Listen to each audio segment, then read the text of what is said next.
Hello, everyone, and welcome to to the Stars with Mary Edwards. And I'm here with the wonderful Lowell Johnson, who's going to take us on another part 3 journey of his incredible tale and odyssey into the center of the earth at Telos.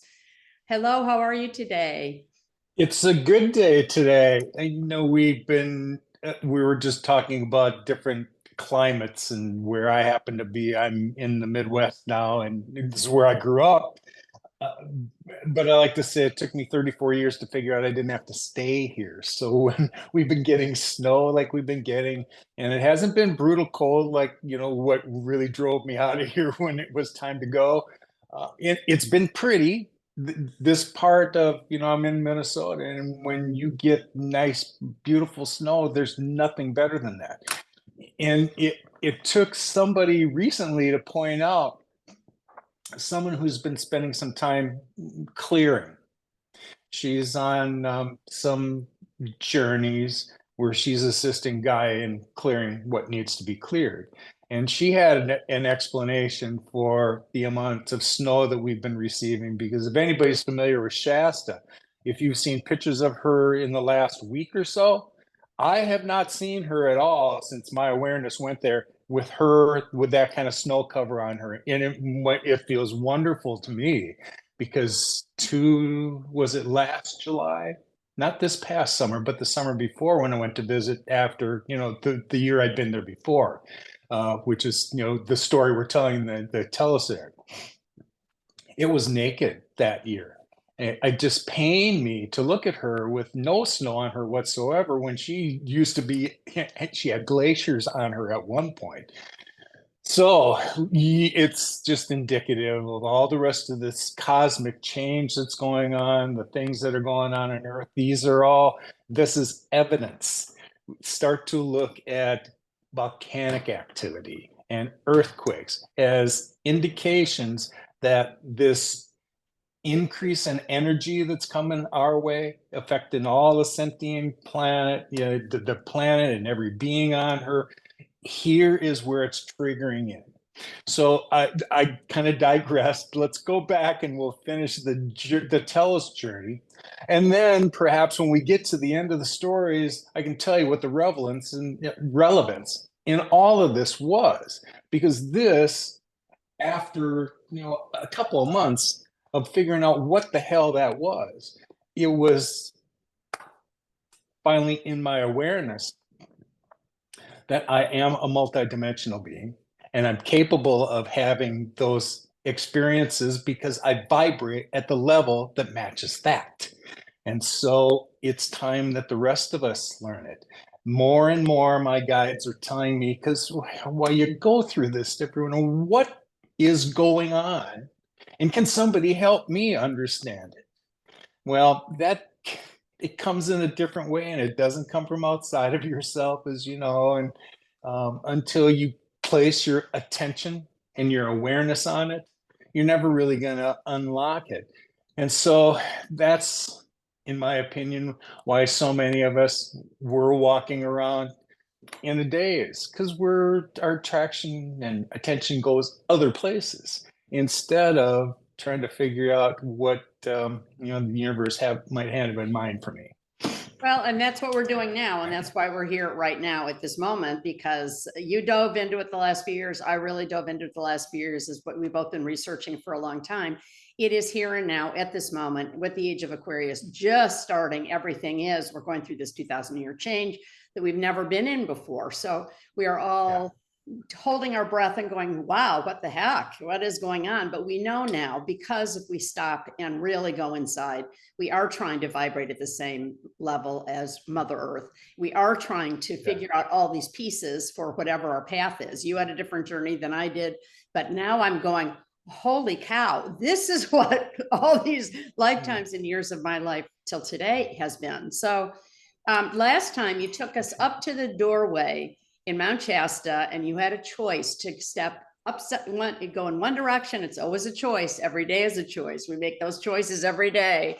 and you made the choice to dive into the door number one that you were supposed to. So why don't you start there, and I'll just let you share your story for the next 55 minutes, and let's see Okay. where you take us. Well, I'm not sure about the why in the road, but let's just take us back from that place where I was on Shastina that day. That this was the day I decided I was going to go explore some areas that looked like they could be cave openings, and I went off road. So when I got to that spot, I had enjoyed the view back to the parking lot. And while I was sitting there and enjoying my water and grapes, that's when this sensation began. Uh, you know, looking back on it, I can see the stage was set because I like to go out where there isn't anybody else. I know that's how I engage when I'm not distracted and when I'm looking for solace and peace to connect to something bigger than me, because I can do it regularly, but those are the conditions that need to be met. And not just for me. I'm assuming that needs to be the way it is for everybody else in order to really connect. The drive behind me, even before I knew it was a spiritual drive, is that along the way, it had been suggested that I could connect with spirit. When I was a kid, we were told that. No, we didn't know what that form that was going to be. But if that was true, then I wanted to experience that. I wanted to know what that was. And you get distracted over life and, let it go. And later on, when it comes back, now you realize that the metaphysical side of you, it's always been there. We just ignored it because other things have taken our attention. Well, here is where my attention was going to be pulled back. That day, I was going to understand in the end what multidimensional experiences were. Would realize that for a couple more months because didn't have any frame of reference for it and no one to ask. And I was going to understand what a portal was in the end. And I didn't really understand that either. How did I get into what a human being would have thought I went into the body of the earth underneath Shasta in a cave? That's the perception that all of us have because we don't know anything other than that. What happened in effect was I hit another dimension. It just happened to be in that area, but it's not a realm that a third dimensional entity, because of our level of vibration, can experience. Hence, whatever state rose my vibration to the level that it did, and it's true, I had help and accelerators all along the way that most others did not benefit from. I was placed there for reasons that I'll understand later. So let's go back to the actual event. When I'm going to take you back from where I was sitting and I just finished drinking my water and the grapes and I put them away. And this was noon, a little over noon. So they're like the sun straight overhead. As I was sitting flat on the ground in this area, I sensed like a shadow that was growing from where I was sitting, kind of along, and it was almost like you could see the shadow move. And at the same time, there was almost a matching canopy that was coming over me.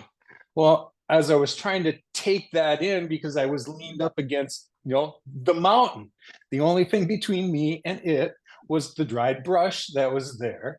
But I sat up to take notice of, these changes in what was going on. And I felt a breeze from behind me. That's when I started to turn around. And when I looked, now there was a hole where I'd been leaned up behind. Call it whatever you want. My understanding now is okay, a portal just opened up for me. And I'm about to go look at something. Anyway,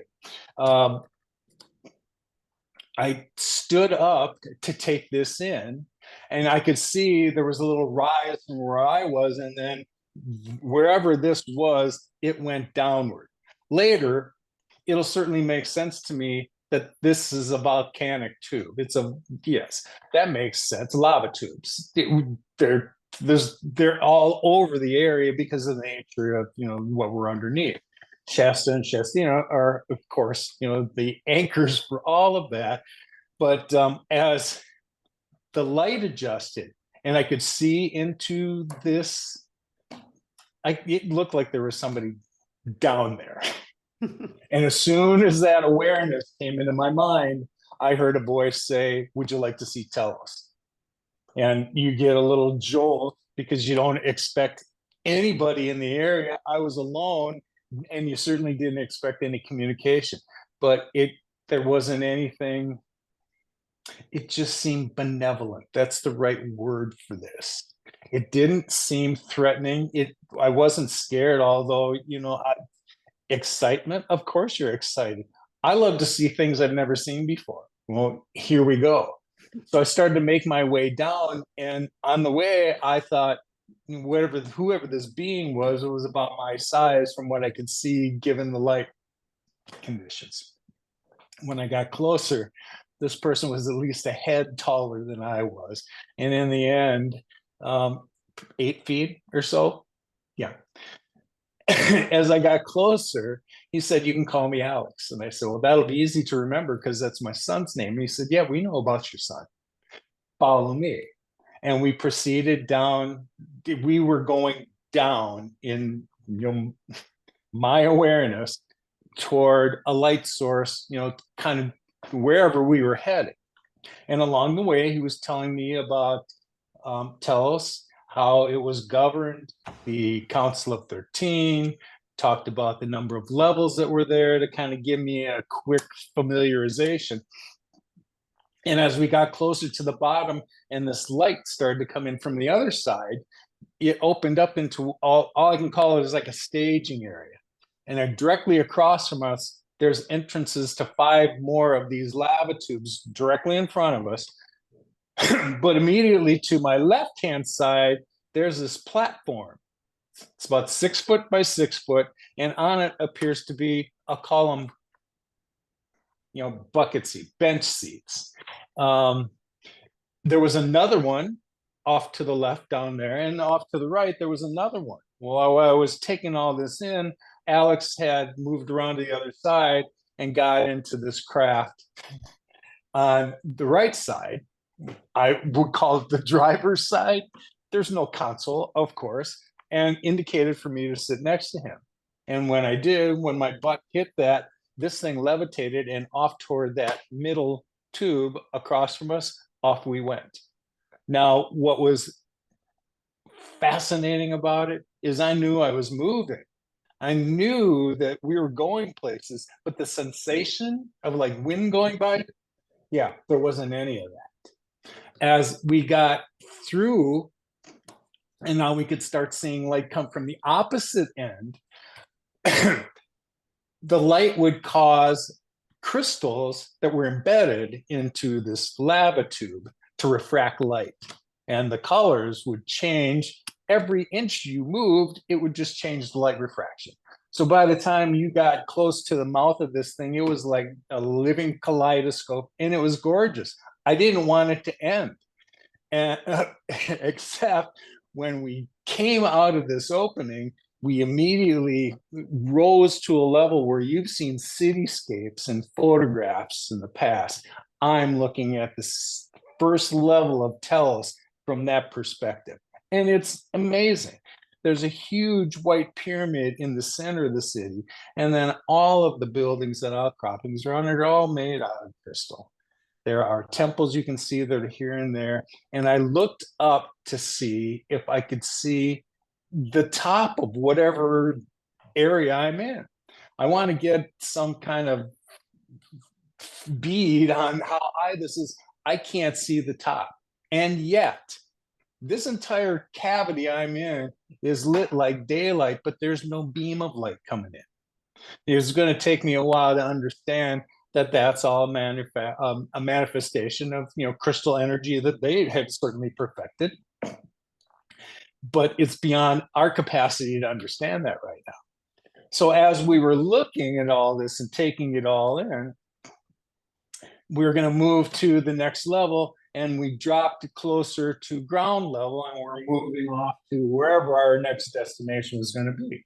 I could see pockets of Lemurians that were here and there.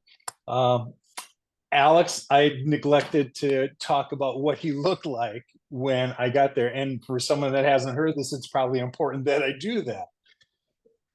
He was dressed in like a white, like a tunic, like a robe of that manner.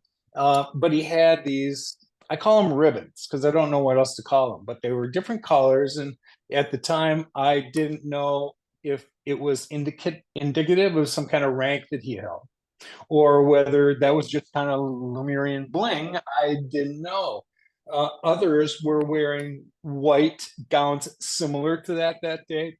But my point I was going to make as I was going by, and they're flawless. There's so many dimensions of the story that my head goes off, and I lose my place on which to describe properly right. So let me stop again and finish talking about what they looked like. I didn't appreciate how flawless this guy looked. And to me, he had Scandinavian all over it. Long blonde hair, blue eyes. I didn't really pay attention to skull sizes and that type of thing. This guy was just taller than me, so I was looking up at him to begin with. But what I did notice that was remarkable is that their appearance, whatever this form was flawless. Later, it will connect the dots for me to understand those light forms right there are already in crystalline form. Where we're going to achieve balance with where Earth is going and her next vibration, these carbon bodies are not going to be the vessels that we're going to be riding in when we get to the next level. Your soul is going to hop in a new transport, and it's going to be crystalline in form. Won't be this, doesn't break down in 80 to 100 years. I can't tell you if they're hundreds or thousands of years old. But they live in a different dimension and don't play by our rules. Many things that we're still getting ready to learn. So that's a little more about what they look like.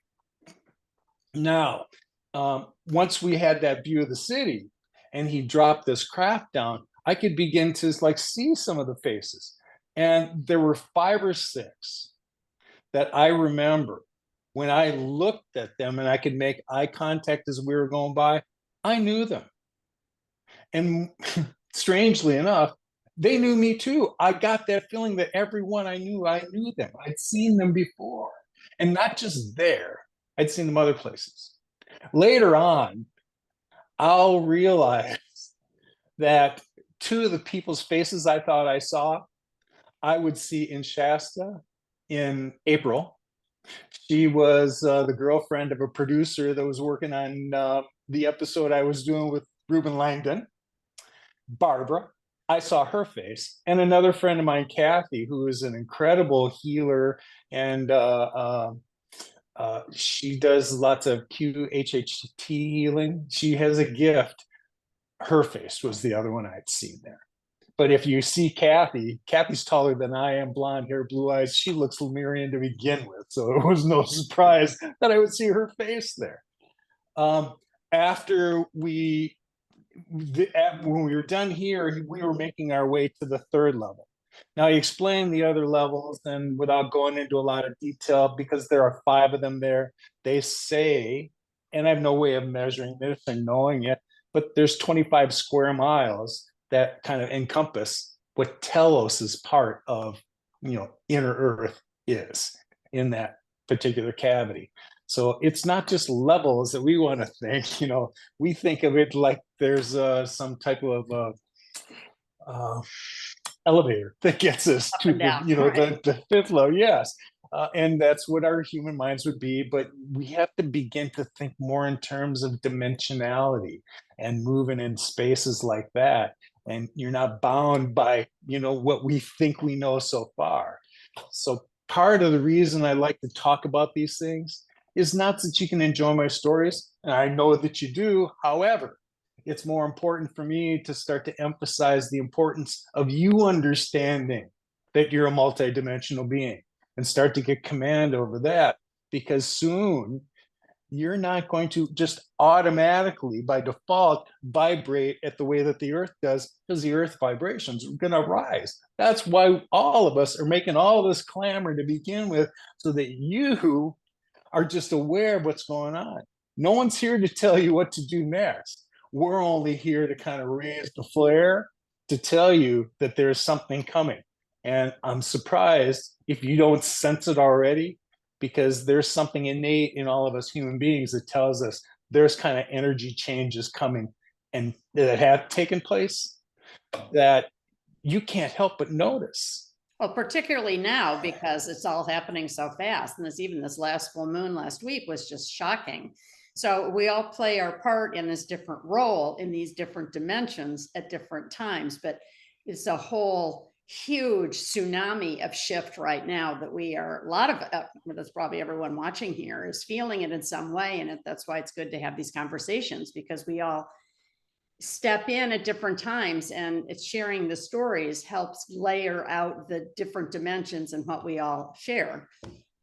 So we're not crazy, but it is interesting how you're saying that, because, when we're in a parallel universe, it's in different dimensions, it comes in waves. It's like different layers of that veil and colors. And anyway, continue on, but it is hard to describe what you're trying to describe very well.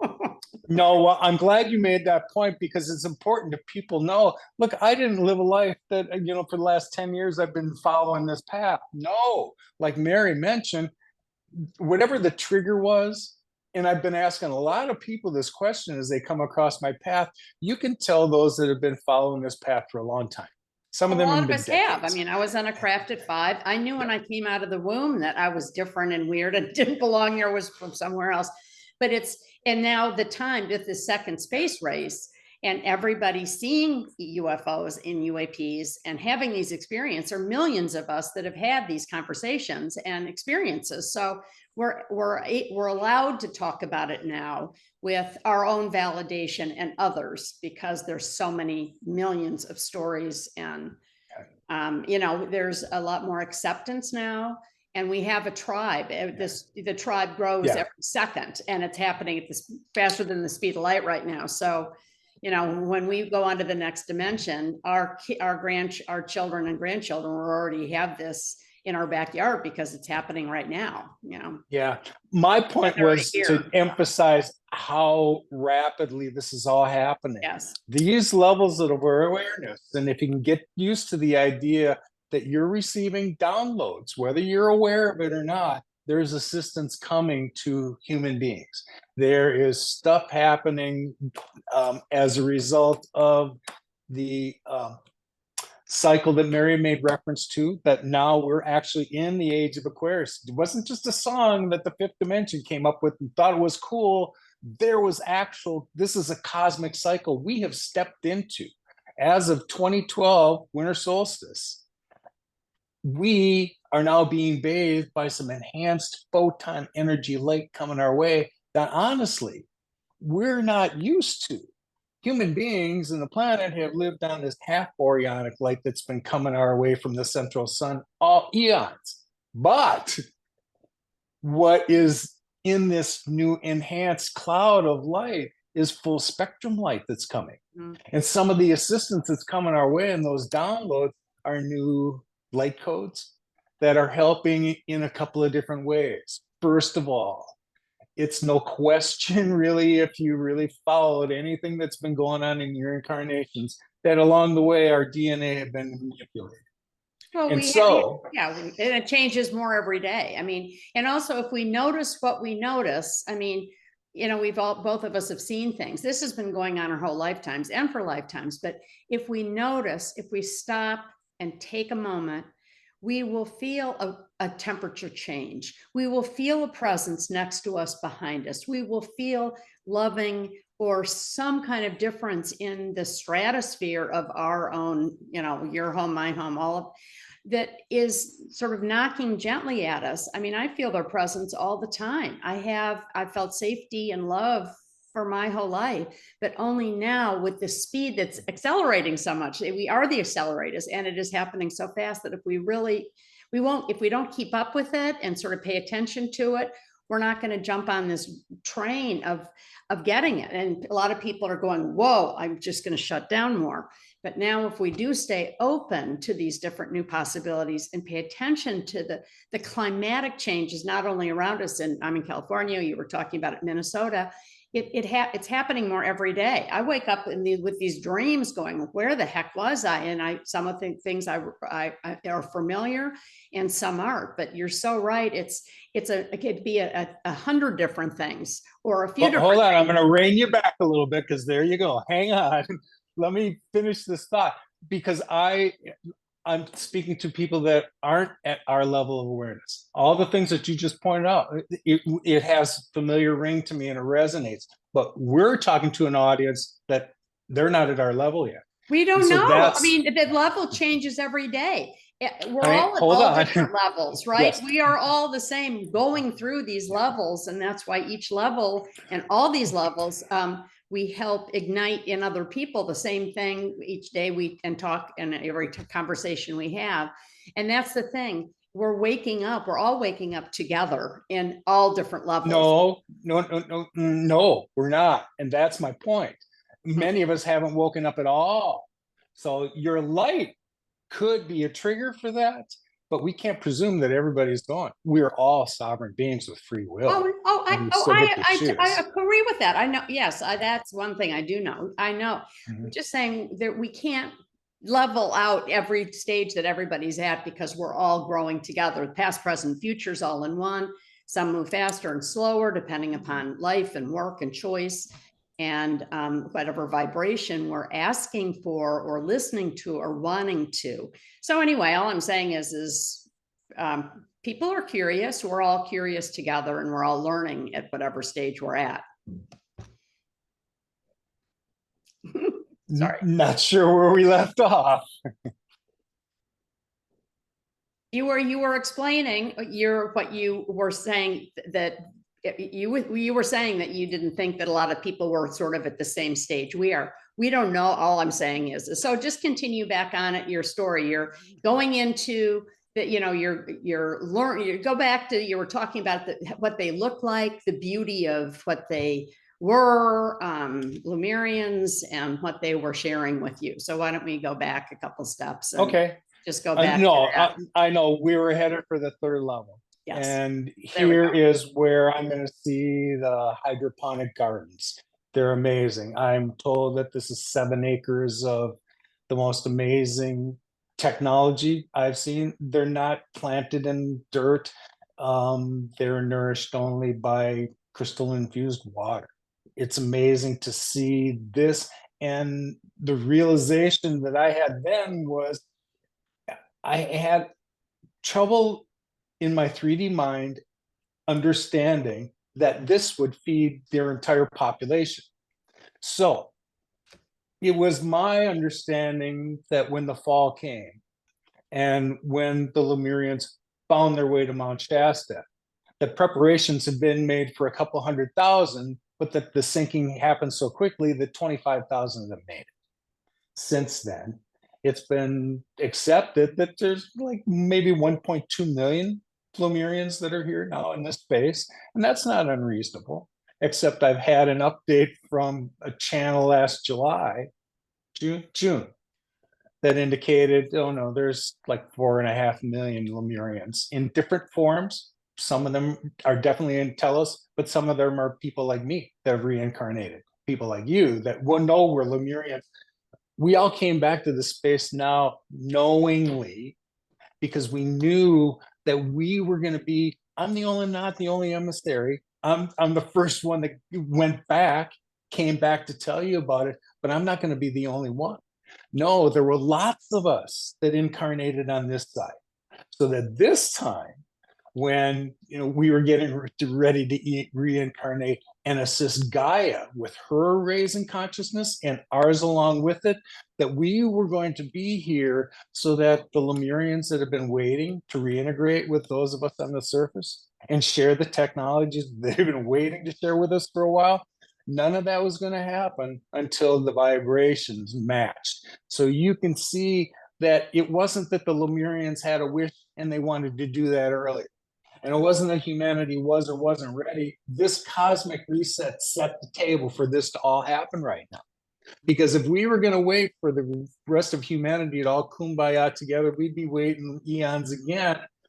I'm just of the impression that the duality and differences had just gotten so extreme that I can't find one topic we can all agree on together. It was going to take a cosmic reset on this planet for us to really begin over again. And that's what's coming. But along what's coming with it is lots of assistance from other realms, higher realms, and light codes that are coming our way to assist us in whatever form we're going to take next. All of those things are being provided for us. And whether you're aware of it or not, have sensations to feel it or not, I'm telling you with great certainty, it's coming at us and getting buried in us at a cellular level. Mm-hmm. So when the Earth's frequency changes, your body's already made the adaptations for it on the inside. And if your vibration is correct, and that's what we're here to kind of just give you a wake-up call for, then you will match that same vibration and you'll be able to experience the things that I do now when I can step into the next dimension. I love to straddle dimensions. I should say that. I love going there. I don't like coming back as much anymore. We still have this. There's a lot of things that need to entropy in 3D, and they're about to. I think the reason more and more of us are coming together, and the reason why all of our gifts and things are being restored to us at such a rapid rate, is that our higher aspects and those that are here to assist us are doing everything they can to get us ready for the next level. So let's go back to Telos, because now that we were finished in the third level, we were going to come back up to the first level. And I had noticed one space when we first came in. There was kind of a round, I want to call it a room, because it was a little temple. It's actually, in the end, it's the council chamber. We were going to return to that.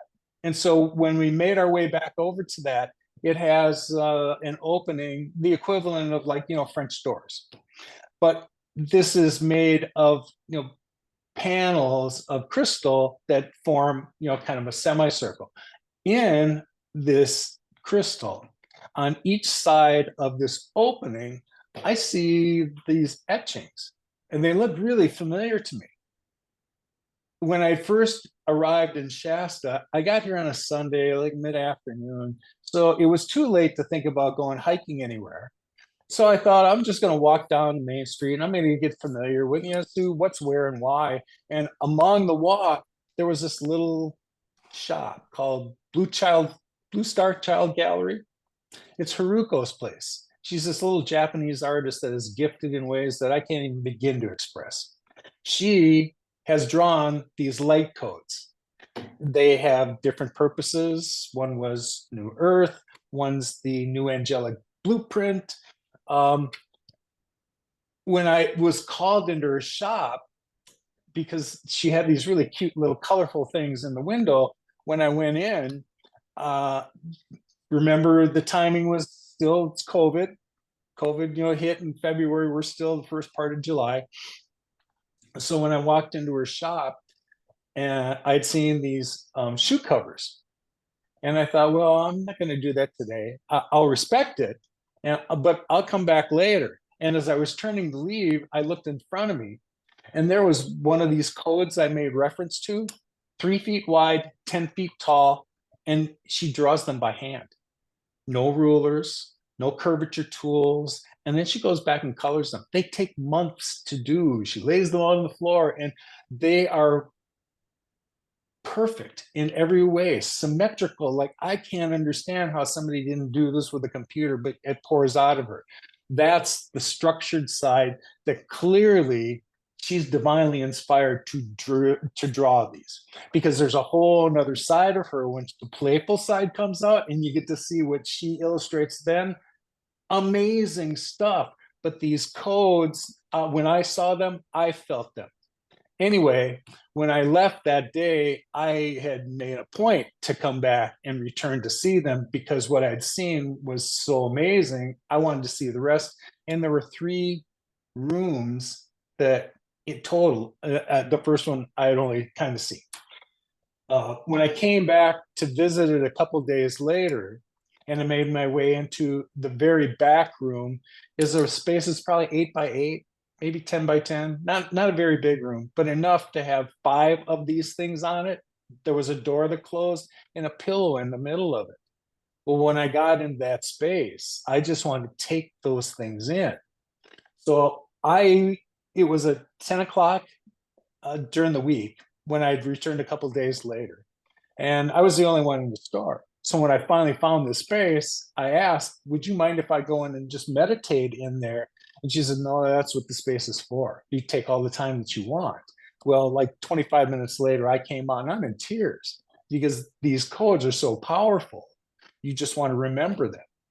The point of the story was when I came out, the light code that she had on this side of the doorway when I came back out of that space was New Earth. New Earth, yes. And that was the etching that I saw on that side of the council.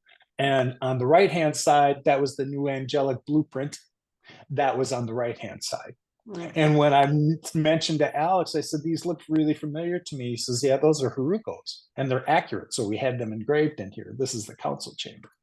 So when we made our way in, I saw, this was the only wooden anything I saw in the entire area so far, was there was a round wooden table with 13 chairs around it, and here's where the council sits. But I began to feel a sensation that, my my etheric body picked up on, not any kind of, physical, palpable thing, but it was almost like in my heart core, I could feel like, just getting a hug press. The entire time I was in there, it was like almost with every breath you took, you just felt the love in this space. I thought, well, what a wonderful way to have a council. If you wanted to kind of mold everybody in the right spot, you just get them all to feel like love first. Well, so while I was taking this space in, there's 5 more beings that enter the space. There are the gentleman in the middle is clearly a Dom. Photographs you had seen of him, book covers and the illustrations do not do this guy justice, but I could tell that's who he was, and he was a good head above the others. The other 4 that flanked him were feminine energies, female. The council is made up of 13. 6 are masculine energies, 6 are feminine energies, and they're all chosen because of their level of spiritual development. It's their job. Then? If it's 6 and 6, where's the third one? Adama. Adama is the head priest. Okay. And so he's the 13th. Their job is to assist everyone else in their spiritual evolution. Some of them, if you would look at them, would think that they were really young for that, but you have no idea what these souls have held and what they're willing to share with everybody. They live according to the law of one. They get we're all connected. They understand love, unity, compassion. That's the framework which they work from. We're trying to get back to that space, and it's not that we didn't come from there. Right. That's really that 4th dimensional realm. That's the angelic realm. That's what we think of when we get recycled. There's where we do our soul contracts. There's where we pick up the next lessons we're going to come back here and learn, to come back to this 3D thing and finish this experiment. The experiment's done. Earth is cosmically moving into a next cycle where it doesn't support 3rd dimensional density any longer. And all of us are trying to prepare ourselves and others so that our vibration matches where we're going next. And all that you have to do is just get back in touch with your metaphysical side, which quite frankly has been screaming for your attention for a while now. Once you get back into it, then the things that I've experienced, the things Mary's experienced, the things I can see, the spectrums of color and sound that I can hear are going to be the same things that you get to experience, because the truth is your physicality is no different than mine right now at this stage. It's just our levels of awareness are different. Mhm. So I was invited to take a seat. They flanked me 3 on one side and 3 on the other. And so each one of them told me who they were and told me a little bit about what they did. I knew who Adama was, and I could certainly remember Alex. And other than Shyama, who was the first female to speak, I honestly can't remember their names and what they did. And the reason I remember her is because she's going to be the one that chairs this meeting. She's the one who's going to speak. Um, I was about to begin to learn why I was there. So they were explaining that they sensed, remember this was July of 2020, that they feel that the shift is imminent and that reintegrating with the surface people is not that far away. All of this is just preparation for that reintegration to begin again. They had this sensation that winter solstice that year was about the time that this could happen. And so preparations were being made. All of their emissaries were, going to be reached out and, just contacted in preparation for this for a couple different reasons. I was thrilled to hear what they were telling me, because over the last several months, I had come to that same conclusion.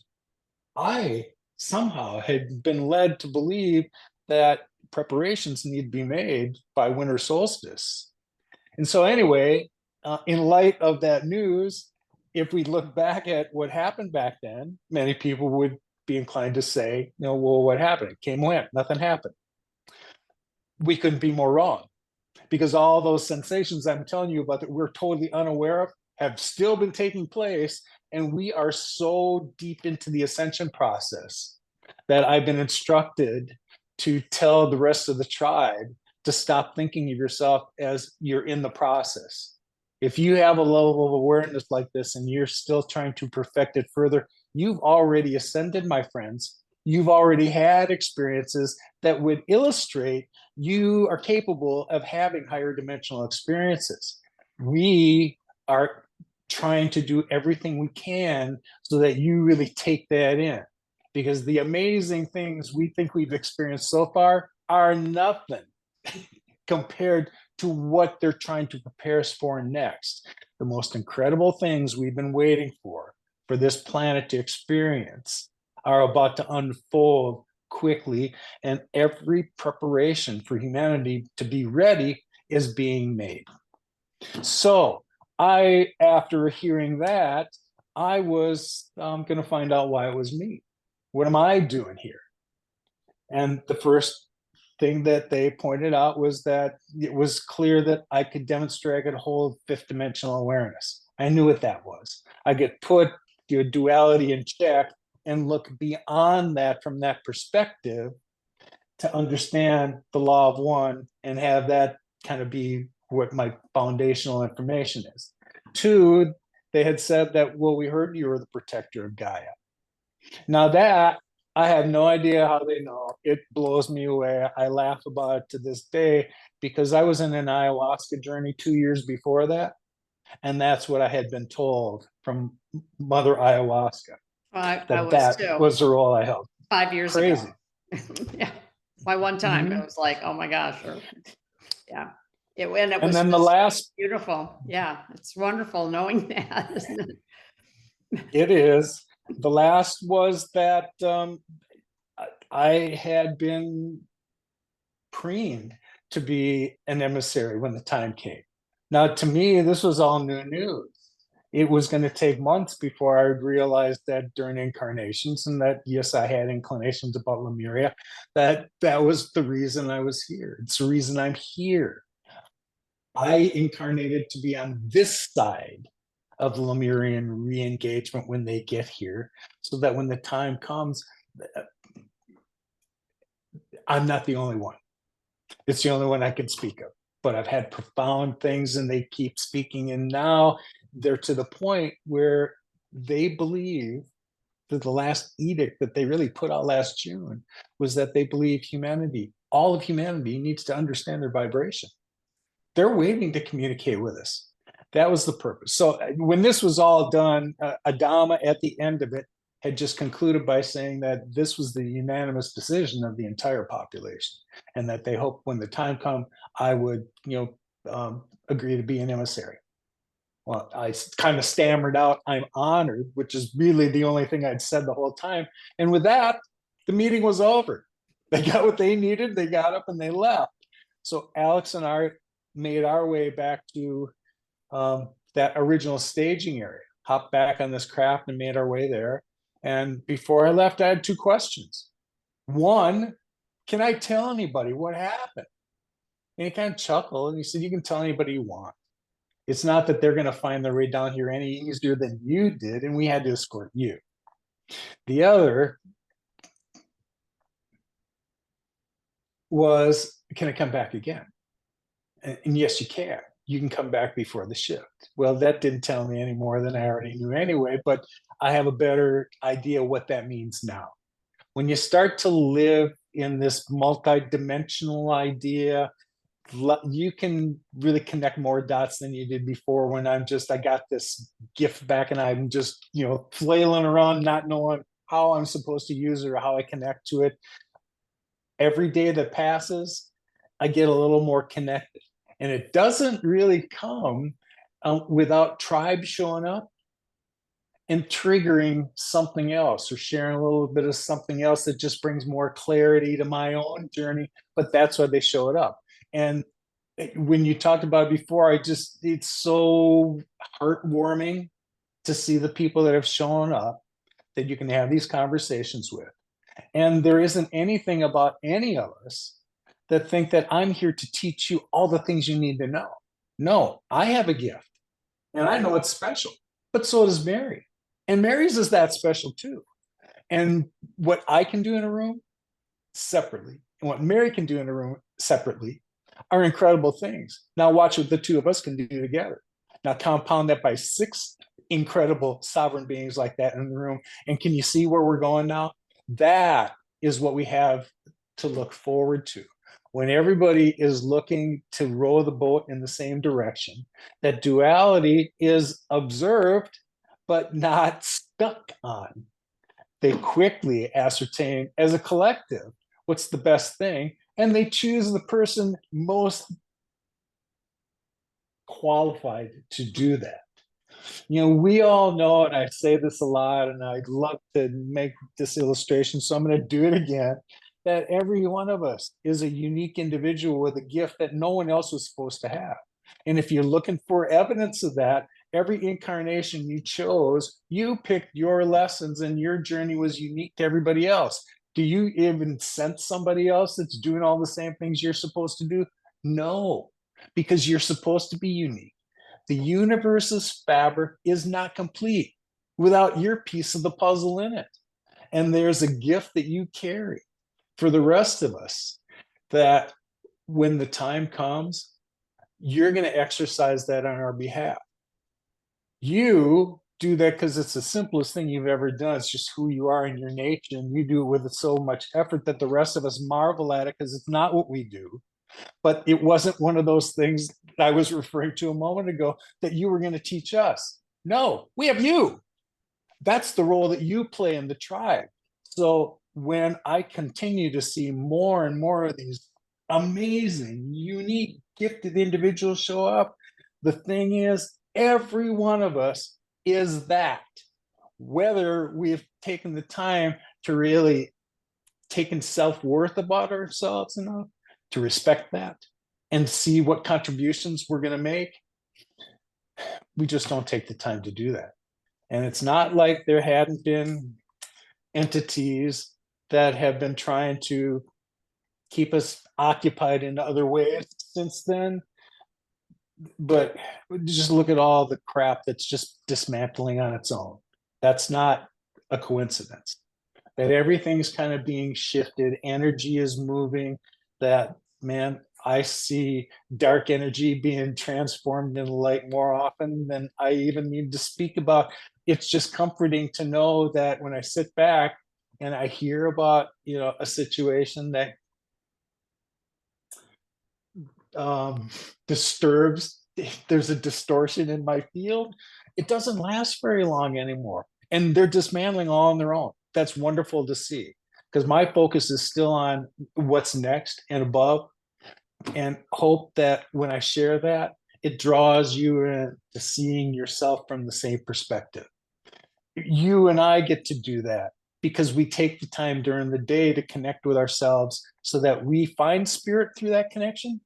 And then, wow, what our higher aspects have to tell us about what's to come. They've been knocking on our door for a long time. For whatever reason, as you pointed out, this has been going on now, and I continue to hear it more and more for the last 2 to 3 years. Here's the window where this exercise seems to have been accelerated. And when I hear others say the same thing, it just feels like, okay, I really feel the collective effort and how that pans out. Because when you hear you're part of a collective effort, but you really don't understand where my puzzle piece fits in, I've just been blessed to be in a spot where lots of people have reached out and I ask them all the same questions. I'm no different than anybody else, no better, no worse, but I really want to hear your story because in many cases, there was some little nugget in there that I was supposed to hear in this exchange that was going to help me on my journey. Right.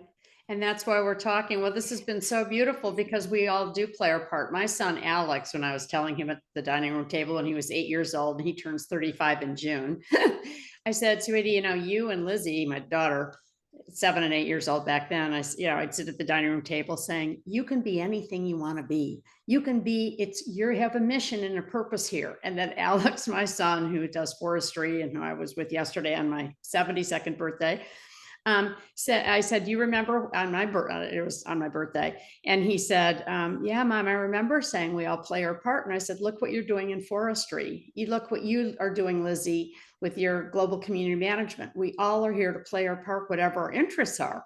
So it's so beautiful when we do feel this group love and, connection that they have been nurturing us and training us and guiding us. But, we look back on our background and go, oh, well, it was, art, design, architecture, sustainability, spirituality was all woven after, my 94 lifetimes. I've literally gone back and looked at almost all of them. But it's the peace and the love that we're really coming into. They're really helping shift it. And part of the beauty of COVID, as we've talked about before, is we all were forced to go inside. Almost everyone got sick. Almost everyone became aware of death. People looked at religion and all these different things, and all lives matter. All beings matter. It wasn't just the Me Too movement or Black Lives Matter. It was like every culture, every man on the planet Earth was going through that at the same time. And we've had plagues and other things, but not in our lifetimes.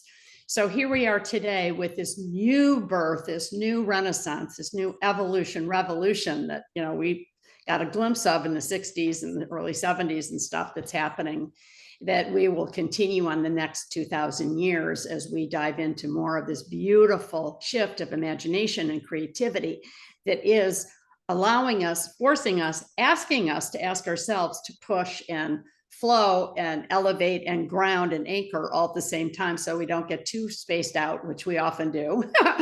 But anyway, thank you for your beautiful words of wisdom, your nuggets of what you said today.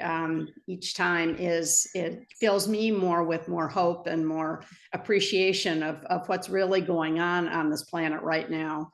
And also the need to take the time to reflect, to sit, to walk outdoors in Mother Nature. And it's the beauty is magical, and she's been there waiting for us all to step out and dive into the deep roots and the heavens above to really understand ourselves. So on this note, you want to say anyone last couple sentences? No, I love the way you finished it. So really, I'd just like to leave it right there for your listeners to appreciate. Oh, well, I loved having you here, listening to your beautiful story. I love you, and it's been really great today. And next time we'll be in part 4 of this to continue your story. So to everyone out there, have a beautiful day. Just keep doing what you're doing, spread the light and love like we all are. And Lowell, thank you again for all your beautiful nuggets of love and light and experience. It's been a real treat. Thank you, Mary. Thank you. Have a good day, everyone. Lots of love.